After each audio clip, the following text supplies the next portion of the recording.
다 같이 하나님의 말씀을 보시겠습니다. 오늘 우리에게 주시는 하나님의 말씀은 에스겔 10장 1절에서 22절 말씀입니다. 구약성경 1161페이지 부근에 있습니다. 에스겔 10장 1절에서 22절의 말씀 중 1절에서 5절의 말씀을 우리가 가진 개역개정 성경으로 함께 읽겠습니다. 이에 내가 보니 그룹들 머리 궁창에 남보석 같은 것이 나타나는데 그들 위에 보좌의 형상이 있는 것 같더라. 하나님이 가는 베옷을 입은 사람에게 말씀하여 이르시되 너는 구름 밑에 있는 바퀴 사이로 들어가 그 속에서 숯불을 두 손에 가득히 움켜가지고 성읍 위에 흩으라 하시매 그가 내 목전에서 들어가더라. 그 사람이 들어갈 때에 그룹들은 성전 오른쪽에 서 있고 구름은 안뜰에 가득하며 여호와의 영광이 그룹에서 올라와 성전 문지방에 이르니 구름이 성전에 가득하며 여호와의 영화로운 광채가 뜰에 가득하였고 그룹들의 날개 소리는 바깥 뜰까지 들리는데 전능하신 하나님이 말씀하시는 음성 같더라. 아멘. 자, 우리 말씀을 함께 나누도록 하겠습니다. 우리는 계속해서 주일마다 에스겔서의 말씀을 나누고 있습니다. 오늘 설교의 제목은 성전을 떠난 하나님의 영광입니다. 자, 우리 한번 따라서 해봅시다. 성전을 떠난 하나님의 영광. 성전을 떠난 하나님의 영광. 성전을 떠난 하나님의 영광. 성전을 떠난 하나님의 영광. 하나님은 이스라엘의 죄악이 얼마나 가득한지에 대해서 말씀하십니다. 그리고 그들의 죄악으로 인하여 하나님이 이스라엘 백성들을 만나주겠다고 약속하신 유일한 공적인 장소인 성전에서 하나님의 영광이 떠났다, 그렇게 말씀하고 있습니다. 성전은 하나님을 믿는 신앙의 중심지입니다. 성전을 중심으로 제사가 드려지고 절기가 지켜집니다.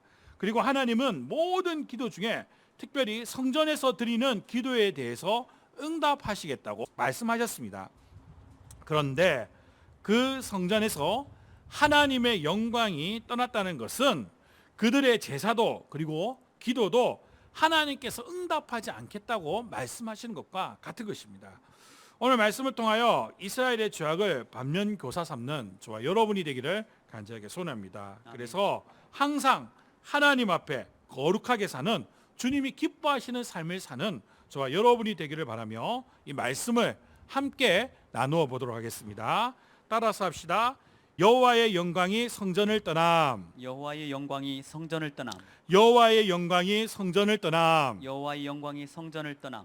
솔로몬이 하나님께 성전을 봉헌한 이후로 성전은 이스라엘 신앙의 중심지였습니다. 물론 하나님은 성전보다 훨씬 크신 분입니다.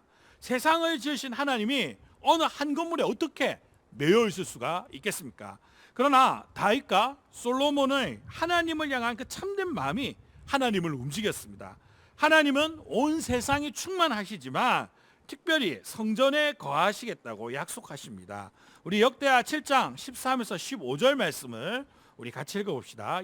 혹 내가 하늘을 닫고 비를 내리지 아니하거나 혹 메뚜기들에게 토산을 먹게 하거나 혹 전염병이 내 백성 가운데 유행하게 될 때에 내 이름으로 일컫는 내 백성이 그들의 악한 길에서 떠나 스스로 낮추고 기도하여 내 얼굴을 찾으면 내가 하늘에서 듣고 그들의 죄를 사하고 그들의 땅을 고칠지라. 이제 이곳에서 하는 기도에 내가 눈을 들고 귀를 기울이니. 아멘.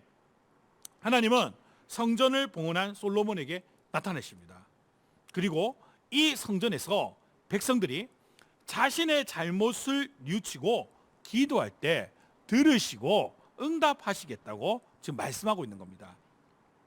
하늘을 닫아서 비를 내리지 않을 때에도, 메뚜기의 재앙에서도, 질병이 돌 때에도 어느 것 하나 공통점이 있는데 그게 뭐냐면 사람의 힘으로 해결할 수 없는 문제들이지만 성전에 나와서 회개하고 기도하면 죄를 용서하시고 문제를 해결해 주시겠다고 지금 약속하고 있는 것입니다.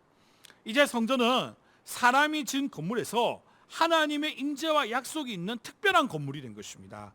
세상에서 유일하게 하나님이 사람을 만나주시고 임재하시겠다는 공적인 장소가 된 것입니다.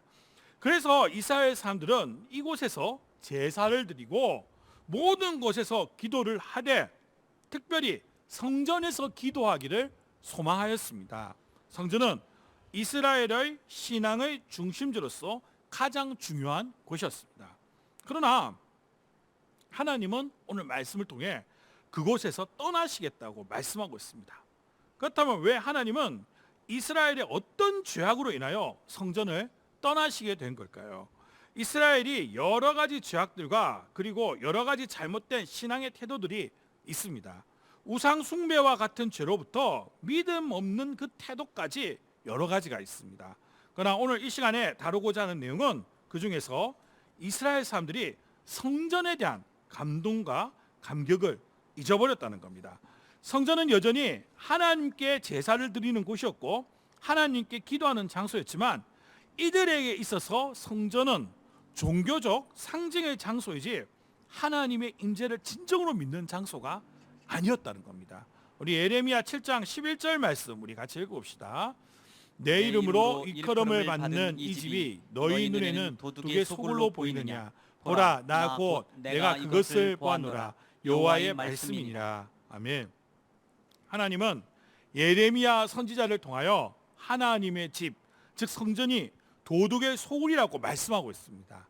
방금 읽은 말씀을 통해 알 수 있는 것은 하나님뿐만이 아니라 이스라엘 백성들도 그렇게 보고 있다는 겁니다. 본래 성전은 거룩한 자만이 나아갈 수가 있습니다. 그래서 거룩하지 못한 사람은 자신의 죄를 위하여 희생 제물을 드림으로 죄를 씻었습니다. 죄 용서를 구하고 소원의 기도를 드립니다. 그런데 이스라엘 사람들이 착각하고 있습니다. 자신의 죄를 위하여 드려진 제물의 핵심은 무엇입니까? 그것을 통하여 말씀하시고자 하는 것은 무엇입니까? 바로 진정한 회개입니다. 삶을 돌이키는 회개입니다. 짐승 하나 같이 바치는 것을 하나님이 원하시는 것이 아니라 그 과정을 통해 짐승을 어떻게 해요? 강을 뜨고 피를 흘리고 죽게 만듭니다. 죄의 값은 사망이라는 걸 보여주는 거예요. 죄의 값은 죽음이라는 것을 보여주는 겁니다. 죄의 값은 분명하게 엄중하게 처벌받을 것을 보여주는 것입니다. 그것을 통하여서 너의 죄를 참되게 하게 하고 다시는 죄를 짓지 않는 그러한 거룩한 삶을 사는 것을 하나님은 원하시는 겁니다. 겉으로만이 아니라 삶이 드려지는 진정한 회개를 원하시는 겁니다. 그런데 이스라엘 사람들은 그러지 못했습니다. 제사는 드리고 기도는 하지만 성전에 나와서 그렇게 생활은 하지만 그들의 삶은 가짜들이 많았습니다. 하나님과 우상을 겸하여 섬겼고 도덕과 윤리는 바닥으로 떨어졌습니다.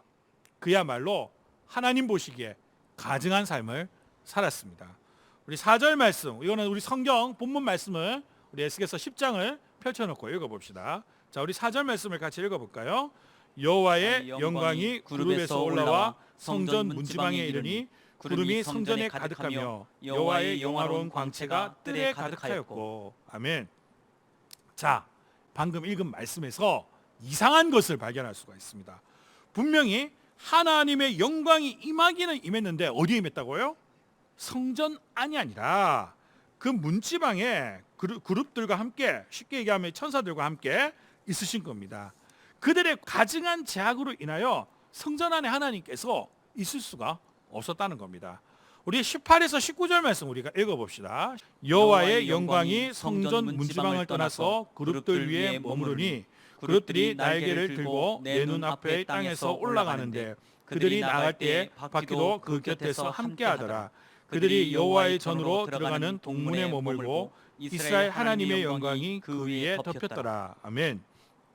자, 하나님의 영광은, 즉 하나님께서는 성전 문지방에서 마저 떠나 지금 동문으로 나가고 있습니다. 그렇게 성전과 예루살렘을 완전히 떠나버리신 겁니다. 우리 6에서 8절 말씀도 읽어봅시다. 하나님이 가는 베옷을 입은 자에게 명령하시기를 바퀴 사이 곧 그룹들 사이에서 불을 가져가라 하셨으므로 그가 들어가 바퀴 옆에 섬에 그 그룹이 그룹들 사이에서 손을 내밀어 그 그룹들 사이에 있는 불을 집어 가는 베옷을 입은 자의 손에 주매 그가 받아가지고 나가는데 그룹들의 날개 밑에 사람의 손 같은 것이 나타나더라. 아멘. 그리고 하나님은 완전히 떠나시기 전에 천사들에게 불을 가져가라고 말씀하십니다. 그리고 천사들은 손을 내밀어 불을 집어가는데 베옷을 입은 자의 손에 줍니다. 이것은 뭐냐? 성전이 있는 예루살렘이 성전과 함께 불로 심판받게 될 것을 의미하는 것입니다. 하나님의 영광이 떠난 그곳, 하나님께서 떠난 그곳에 남은 것은 심판밖에 없었다는 겁니다. 불행밖에 없다는 겁니다. 하나님이 떠난 그곳에 남는 것은 그냥 떠나간 게 아니라 불행과 저주, 아픔만이 남는다는 것입니다. 그런데 여기서 중요한 것이 또 있습니다. 그들의 죄악으로 말미암아 하나님의 영광은 이미 성전을 떠났지만, 그리고 그 결과 심판도 이미 예정되었지만, 이스라엘 사람들은 여전히 성전에서 아무렇지 않게 제사를 드리고 기도를 하고 있다는 것입니다. 즉 이들에게 있어서 성전이라는 것은 어느 순간에 하나님의 임재를 갈망하고 체험하는 장소가 아니라 신앙의 상징적인 장소에 불과하게 되었다는 겁니다. 상징 자체가 나쁜 것은 아닙니다. 그런데 문제는 뭐예요? 상징만 남았다는 것입니다. 진정한 하나님의 임재가 있어야 하는데 하나님은 떠나셨고 종교적 상징만 남았다는 겁니다. 성전도 하나님의 임재가 있을 때만 진정한 성전이 될 수가 있는 것입니다. 하나님의 임재가 없으면 그게 뭐예요? 인간이 만든 종교적 건축물에 불과합니다. 그런데 이스라엘 사람들은 지금 그것을 깨닫지 못하고 있어요. 누구 하나 제대로 된 기도, 누구 하나 하나님에 대한 임재를 갈망하는 마음이 없었기 때문에 하나님이 임재가 임하는지 마는지 아무도 모르는 거예요. 그냥 습관적으로 형식적으로 나와서 제사를 드리고 기도를 하고 있는 것입니다. 지금의 한국 교회는 어떻습니까? 교회는 성령 하나님께서 시작하셨습니다. 오순절 날에 마가의 다락방에 성령께서 각 사람에게 임하심으로 교회는 시작이 되었습니다. 즉 이 교회의 본질은 무엇이냐? 성령 하나님의 임재가 있어야 되는 것입니다. 그런 교회가 생명력이 있는 교회이고 그런 교회가 진정한 교회입니다. 즉 과거의 성전도 지금의 교회도 하나님의 임재가 없으면 사람이 만든 종교적 건축물에 불과하다는 것입니다. 그러므로 저와 여러분이 속한 교회가 성령으로 충만할 줄 믿습니다. 바로 어디입니까?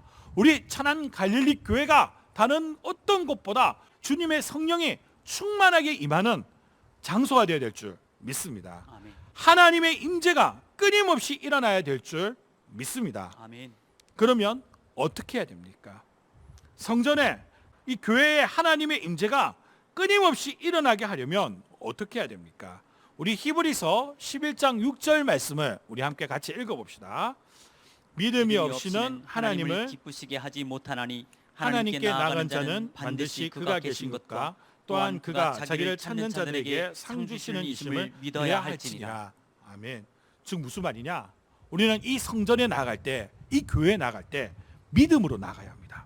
그럼 어떤 믿음입니까? 반드시 그가 계신 것과 즉 하나님이 분명하게 살아 계시다는 믿음으로 나가야 합니다. 또한 자기를 찾는 자들에게 상 주시는 분임을 믿어야 합니다. 이게 무슨 말입니까? 하나님은 자신을 찾는 자에게 분명한 능력으로 역사하신다는 것을 믿어야 한다는 겁니다. 성전에 나가는 자도 오늘날 교회에 나오는 자도 이 믿음을 가지고 나가야 합니다. 생각해 보시기 바랍니다. 하나님이 살아계심을 믿는 자라면 어떻게 거룩하게 살지 않을 수 있겠습니까? 살아계신 하나님이 지금도 세상을 다스리시고 모든 것을 알고 계신데 어떻게 범죄하며 살 수 있겠습니까? 거룩하게 하나님이 기뻐하시는 그러한 삶을 살 수밖에 없습니다. 하나님이 자기를 찾는 자에게 능력으로 역사하신다는 사실을 진짜로 믿는다면 어떻게 하나님께 간절한 기도, 진정한 기도를 드리지 않을 수 있겠습니까?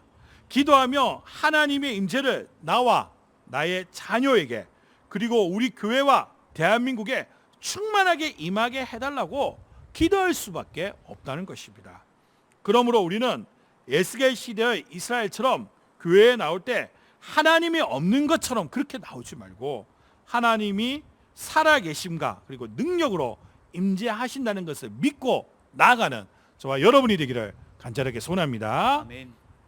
따라서 합시다. 내 그룹들의 형상. 내 그룹들의 형상.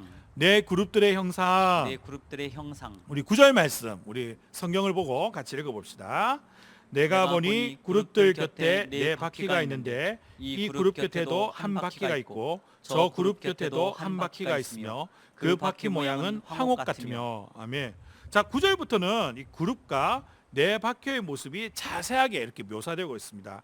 전에 말씀을 나누었던 에스겔 1장의 환상과 비슷한 모습이라고 그렇게 볼 수 있습니다. 이들은 변함없이 하나님께 충성을 하고 있습니다. 우리 11에서 12절 말씀 또 읽어봅시다. 그룹들이 나아갈 때에는 사방으로 몸을 돌리지 아니하고 나아가되 몸을 돌리지 아니하고 그 머리 향한 곳으로 나아가며 그 온몸과 등과 손과 날개와 바퀴 곧 네 그룹의 바퀴의 둘레에 다 눈이 가득하더라. 아멘. 이들은 사명을 감당할 때 몸을 돌리지 않습니다. 즉 사명을 감당하면서 다른 곳을 쳐다보지 않습니다. 오늘날 우리에게 너무나도 큰 교훈을 주고 있습니다. 우리는 신앙생활하며 너무나도 다른 곳에 시선을 줍니다. 때로는 물질에, 때로는 권세에, 때로는 쾌락에 눈을 돌립니다. 세상은 여러 가지로 우리를 유혹하고 우리는 거기에 눈을 돌립니다. 그런 우리에게 오늘 말씀이 그룹과 바로 바퀴는 오늘 우리에게 책망을 하고 있습니다. 우리의 시선은 주님께 고정되어야 합니다. 사명에 고정되어야 합니다. 이것이 바로 주님이 바라시는 겁니다. 그룹들과 바퀴는 눈이 가득하다고 되어 있어요. 눈이 가득하지만 그 모든 눈을 어디에다 고정하고 있냐? 하나님께만 고정을 하고 있습니다. 이게 오늘을 살아가는 우리에게 필요한 자세입니다. 우리의 시선을 주님께 돌려야 합니다. 주님께 고정해야 합니다. 인터넷도 아니고 스마트폰도 아니고 세상이 주는 그 어떤 것도 아닌 주님께 고정해야 합니다. 우리가 시험을 받는 것은 우리의 시선이 주님께 고정되어 있지 않기 때문입니다. 제자들이 예수님과 떨어져 갈릴리 바다를 건너 가버나움으로 가게 되었습니다. 그때 폭풍을 만납니다. 죽을 것 같은 폭풍을 만납니다. 그때 저 멀리서 누가 다가오고 있냐면 예수님이 다가오십니다. 그것을 본 베드로는 예수님에게 부탁을 해요. 주님처럼 무리를 걷게 해달라고 그렇게 부탁을 합니다. 그리고 예수님 말씀하십니다. 무리를 걸으라고 말씀하십니다. 그랬더니 무슨 일이 벌어집니까? 베드로가 무리를 걷습니다. 예수님처럼 무리를 걷는 거예요. 마치 평평한 땅을 걷는 것처럼 반석 위를 걷는 것처럼 그렇게 무리를 걷게 되었습니다. 그런데 그렇게 잘 걷다가 주변이 보이기 시작합니다. 우리 마태복음 14장 30절 말씀 우리 같이 읽어보겠습니다. 바람을 보고 무서워 빠져가는지라 소리질러 이르되 주여 나를 구원하소서 하니. 아멘. 주님 대신에 뭐가 보이기 시작했습니까? 폭풍이 보이고 파도가 보입니다. 그러자 물에 빠지게 됩니다. 어느새 무리를 당당하게 걷던 베드로는 보이지 않고 물에 빠져 허덕이며 주님께 살려주세요, 건져주세요 라고 외쳐내는 베드로만 남게 되었습니다. 그런 물에 빠진 베드로를 향하여 주님은 이렇게 말씀하십니다. 우리 마태복음 14장 31절 말씀을 우리 같이 읽어보도록 하겠습니다. 예수께서 즉시 손을 내밀어 그를 붙잡으시며 이르시되 믿음이 작은 자여 왜 의심하였느냐 하시고. 아멘. 베드로를 건져주시며 믿음이 작은 자여 왜 의심하냐 그렇게 말씀하십니다. 우리가 주님을 바라보지 못하는 이유가 바로 여기 있습니다. 간단하게 말씀드리면 믿음이 없어 의심하기 때문입니다. 그래서 자꾸 주님이 아닌 다른 것들을 바라봅니다. 그리고는 어떻게 된다고요? 물에 빠집니다. 세상에 빠집니다. 물에 빠진 자가 생명의 위협을 받는 것처럼 세상에 빠진 자는 영혼의 위협을 받게 되어 있습니다. 물에 빠진 것보다 사실은 뭐예요? 훨씬 더 심각한 겁니다. 물에 빠진 건 내 육체의 생명만 가져가지만 세상에 빠져 허덕이며 완전히 잠기게 되면 나의 영생이 위협을 받기 때문입니다. 그래서 우리는 우리의 시선을 주님께로 향해야 됩니다. 믿음을 가지고 주님을 바라봐야 합니다. 미국의 철학자이자 기독교 영성 저자로 유명한 달라스 윌라드라는 분이 계십니다. 이분이 자신의 책 잊혀진 제자도에서 이런 말씀을 하셨습니다. 제가 읽어드리겠습니다. 그 부분을 잘 들어보시기 바랍니다. 우리가 해야 할 첫 번째이자 가장 기본적인 일은 항상 하나님을 우리의 생각 앞에 두는 것입니다. 이렇게 하나님의 임재를 연습할 때 우리가 할 몫은 끊임없이 생각을 그분께로 돌리고 다시 돌리는 것입니다. 연습 초기에는 하나님 말고 다른 잡념에 빠지는 성가신 습관 때문에 당연히 힘들 수 있습니다. 그러나 하나님을 항상 앞에 두고자 계획적으로 자꾸 행동하다 보면 은혜 충만한 새로운 습관이 옛 습관을 대체하게 됩니다. 나침반을 아무리 흔들어도 바늘은 늘 정북으로 돌아가듯이 머지않아 우리의 생각도 하나님께로 돌아가게 됩니다. 우리가 진정한 주님의 제자가 되길 원한다면, 정말 진정으로 주님을 잘 따르길 원한다면 우리의 생각 앞에 하나님을 둬야 된다. 그렇게 지금 말씀하고 있는 것입니다. 그리고 이것을 끊임없이 훈련해야 된다고 그렇게 이야기하고 있습니다. 힘들지만, 그게 쉽지는 않지만 어느 순간 나의 생각하는 모든 것들이 하나님께로 돌아갈 그날이 있다. 그렇게 이 책에서 이야기하고 있습니다. 그러므로 우리는 끊임없이 주님을 바라봐야 합니다. 물론 힘들 때도 있어요. 물론 때론 넘어질 때도 있습니다. 어려운 순간도 있지만 변화받은 자신을 발견한 그날일도 분명하게 있다는 겁니다. 그래서 우리는 포기하지 말고 끝까지 주님을 바라봐야 되는 것입니다. 우리 하나님의 사랑을 사모하는 자 찬양하고 말씀을 이어나가겠습니다. 하나님의 사랑을 사모하는 자, 하나님의 평안을 바라보는 자, 너의 모든 것 창조하신 우리 주님이 너를 얼마나 사랑하시는지 하나님께 찬양과 경배하는 자, 하나님의 선하심을 닮아가는 자, 너의 모든 것 창조하신 우리 주님이 너를 자녀 삼으셨네. 하나님 사랑의 눈으로 너를 어느 때나 바라보시고 하나님 인자한 귀로서 언제나 너에게 기울이시니 어두움에 밝은 빛을 비춰주시고 너의 작은 신음에도 응답하시니 너는 어느 곳에 있든지 주를 향하고 주만 바라볼지라. 하나님의 사랑은 하나님의 사랑을 사모하는 자, 하나님의 평안을 바라보는 자, 너의 모든 것 창조하신 우리 주님이 너를 얼마나 사랑하시는지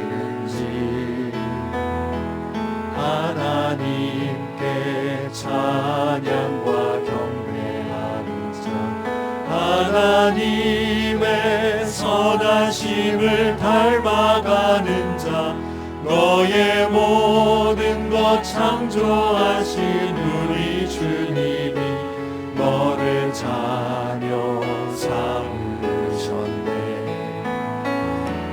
하나님 사랑의 눈으로 너를 어느 때나 바라보시고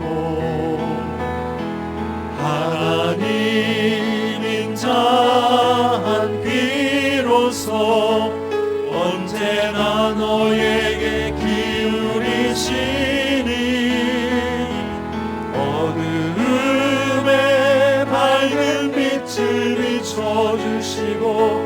너의 작은 시름에도 응답하시니 너는 어느 곳에 있든지 주를 향하고 주만 바라볼지라. 아멘. 다시 한번 말씀드리지만 우리는 주님만 바라보고 주님만 사랑해야 합니다. 우리의 시선이 주님만 바라본다면 물이 변하여 반석이 될 줄 믿습니다. 아멘. 물은 변하지 않아도 그 물 위를 걸을 수 있는 능력이 임할 줄 믿습니다. 아멘. 우리의 시선이 주님께로 고정만 되면 환경이 변하든지 아니면 더 큰 기적, 환경은 안 변해도 내가 변화받는 그러한 놀라운 기적이 일어날 줄 믿습니다. 아멘. 사실 가장 큰 기적은 나의 밖에서 일어나는 게 아닙니다. 내 안에 일어나는 겁니다. 우리가 자꾸 환경에 눌려서 환경이 변화받기를 바랍니다. 그런데 더 중요한 게 뭐냐? 내가 변화받는 것입니다. 내 마음이 천국이면 어디에 있던 무슨 일을 만나던 천국이기 때문입니다. 주님만 바라는 자만이 누릴 수 있는 가장 큰 기적입니다. 여기 계신 모든 분들이 이 기적을 누리기를 간절하게 소원합니다. 아멘. 항상 오늘 본문의 그룹처럼 주님께 시선을 두고 다른 곳을 쳐다보지 않는 저와 여러분이 되기를 간절하게 소원합니다. 아멘. 따라서 합시다. 하나님과 함께 일할 자, 하나님과 함께 일할 자, 그리스도 공동체. 그리스도 공동체. 하나님과 함께 일할 자, 하나님과 함께 일할 자, 그리스도 공동체. 그리스도 공동체. 우리 16에서 17절 말씀을 우리 성경 말씀 보고 같이 읽어보도록 하겠습니다.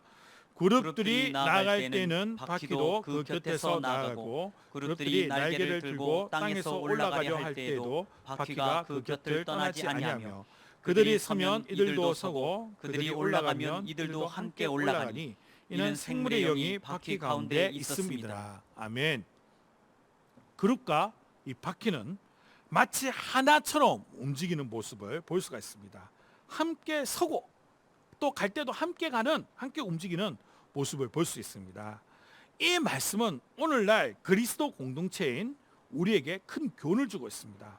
이러한 모습은 서로가 하나 되어 하나님이 자신들에게 주신 사명을 잘 감당하라는 것을 알 수가 있습니다. 각 개인의 경건한 삶과 사명도 중요하지만 결국 뭐예요? 공동체가 함께 움직여야 된다는 것을 우리는 잊어서는 안 됩니다. 결국 하나님은 신앙의 공동체를 이루시고 그리고 그 신앙의 공동체를 통하여 놀라운 일을 행하십니다. 혼자 할 수 있는 일에는 한계가 있습니다. 우리가 하나 될 때 더욱 놀라운 일이 벌어지는 것입니다. 초대교회 시절 가장 영향력 있는 전도자가 누구였습니까? 바로 사도 바울이었습니다. 그러나 위대한 전도자는 홀로 세워진 것이 아닙니다.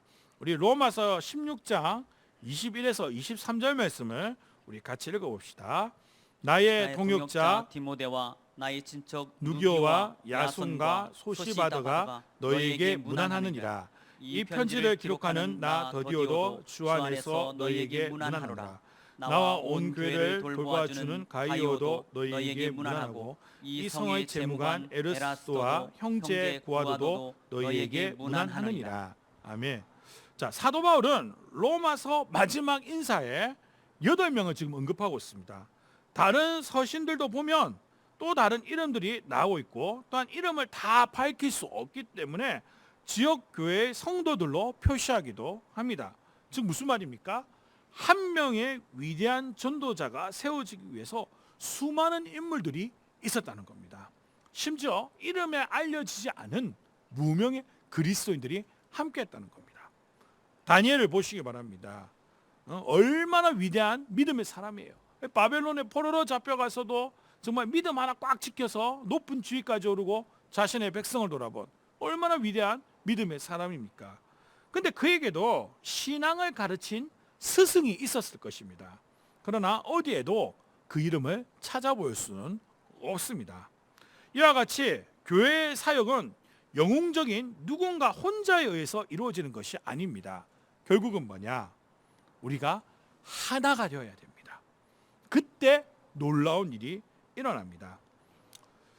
어느 날 어떤 청년이 유명한 부흥사인 무디 목사님에게 찾아갔습니다. 그래서 그 목사님에게 자신의 어떤 신앙적 고민을 이야기해요.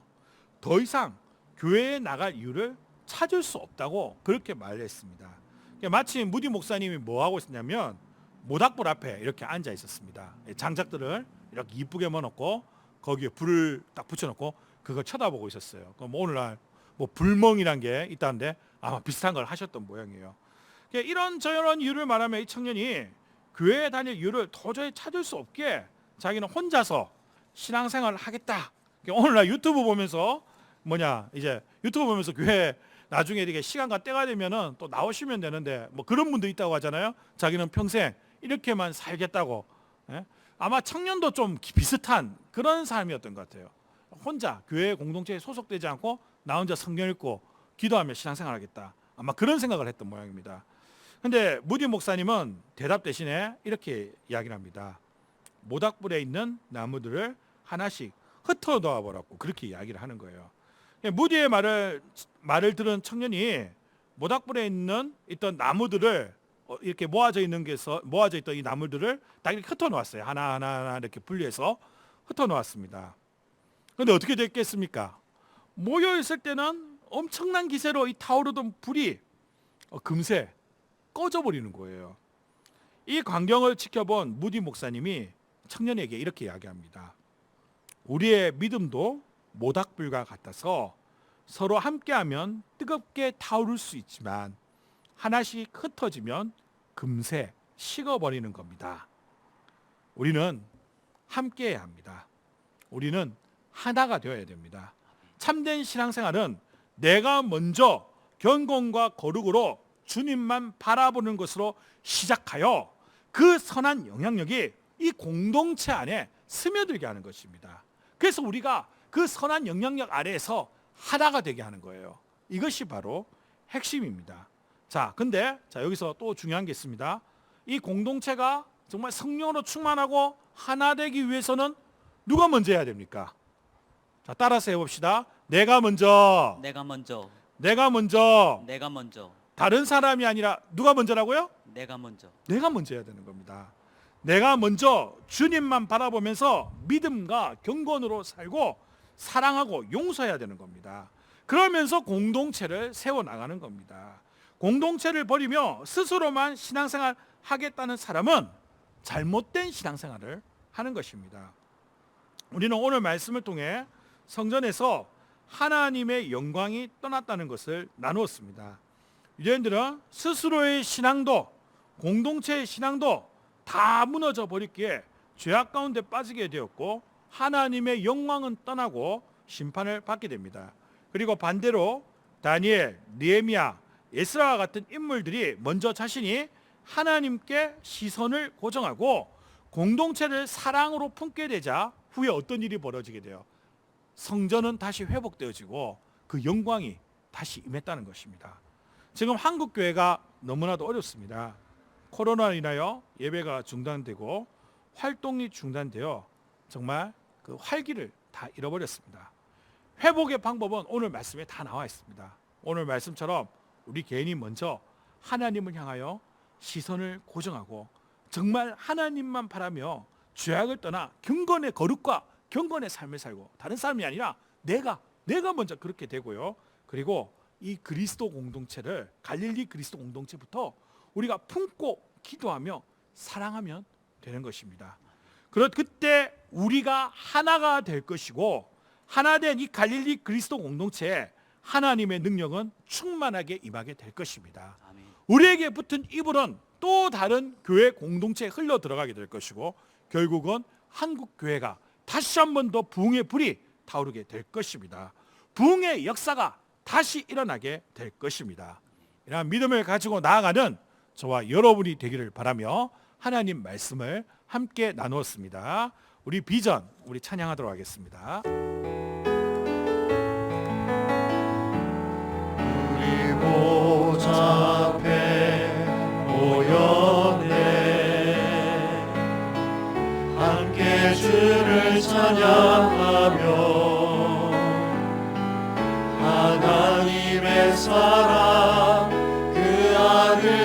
오셨네.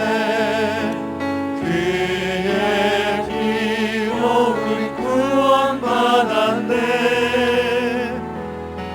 십자가에서 쏟으신 그 사랑 강같이 온 땅에 흘러 각 나라와 족속 백성 방언에서 구원받고 주 경배드리네. 구원하심이 보좌에 앉으신 우리 하나님과 어린 양께 있도다. 구원하심이 보좌에